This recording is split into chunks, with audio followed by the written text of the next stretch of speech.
el pago de un nuevo IFE? Bueno, ¿qué les puedo contestar? Les puedo contestar, en principio, que estaría en análisis, que se podría volver quizá con otro nombre, pero con el mismo concepto, en un momento difícil de la Argentina, de un ingreso de emergencia. En su momento fue un ingreso familiar de emergencia que se dio en el año 2020, en pleno proceso de pandemia, y que fue destinado a todos aquellos trabajadores no registrados o aquellos trabajadores que vieron suspendidos sus ingresos justamente por el aislamiento que había traído la propia pandemia.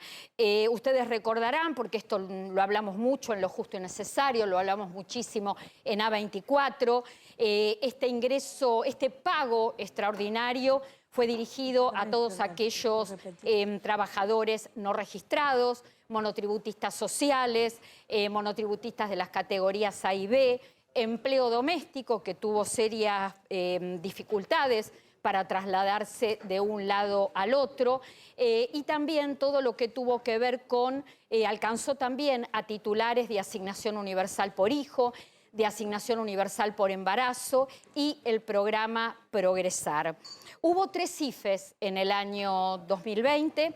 El primero se pagó entre abril y mayo de ese año, el segundo entre junio y julio, y el tercero, que pretendía ser consecutivo, es decir, pagarse con una mensualidad en forma mensual, finalmente el tercero se prorrogó un poco, más que nada por temas también operativos, y se pagó en el mes de septiembre del año 2020. De ese mismo año, en el 2020 se pagaron en 3 IFEs, 10.000 pesos. Yo decía hace unos momentos, un pago extraordinario se le daba a un integrante de la familia, siempre y cuando ese integrante no tuviera otro plan social o algún tipo de subsidio del Estado. 13.400.000 personas, creo que ni el propio Estado tuvo la magnitud o pensó en la magnitud que tendría justamente la inscripción para percibir este bono. 13.400.000 personas se inscribieron y como no todas calificaron, finalmente terminaron cobrando. Exactamente, estos son cifras oficiales, 8.839.044 personas.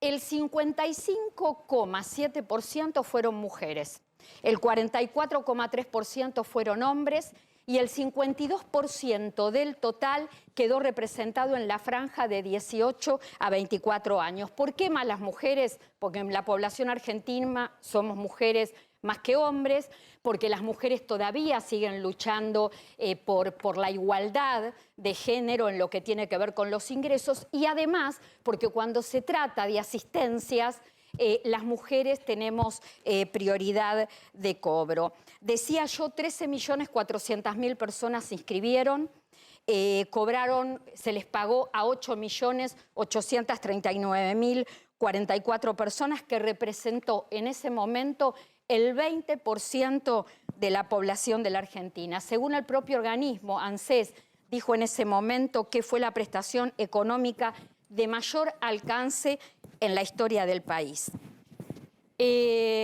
Tuvo sus complicaciones, porque el IFE en algún momento se fue y desde distintos sectores comenzaron a reclamar la permanencia del ingreso familiar de emergencia. Y cuando esto quedó prácticamente desestimado, se habló de que se reemplazara por un salario básico universal. Un salario básico universal que su implementación la tenía que tratar el Congreso de la Nación. En ese momento no hubo voluntad parlamentaria y está bien, porque no se puede seguir discutiendo sobre asistencialismo. Se tiene que asistir si es necesario y hay dificultades, pero a la vez que se anda y se sigue andando el camino del asistencialismo, ver también cómo se va desandando, porque tenemos 46 millones de personas que viven en la Argentina, esa es nuestra población, y más de la mitad recibe algún tipo de ayuda del Estado. Vuelvo a la pregunta del principio y lo que me estuvieron preguntando todos estos días, si volvería un IFE, y yo les diría que sí, les reitero, se estaría analizando, volvería con otro nombre y sería un IFE acotado, que no repetiría estas cifras que yo mencioné y que se dieron en el año 2020. Un IFE acotado, un pago extraordinario acotado, que alcanzaría 3 millones de personas, que estaría dirigido a todos aquellos que realmente no tienen ingresos o tienen ingresos exiguos, que seguramente para hacerlo ordenado el dinero que se defina se va a acreditar en las CBU, en cuentas bancarias, y justamente se daría para paliar la devaluación del mes de agosto y también la inflación del mes de agosto de 2 dígitos. Hacía 30 años que no teníamos una historia así, y además el acumulado de inflación. Me parece importante esto de recalcar que esperemos que un pago extraordinario no genere lo mismo que pasó hace 3 años atrás, que cuando se pague se piensa instalar la idea de que hay que debatir sobre un ingreso asistencial universal.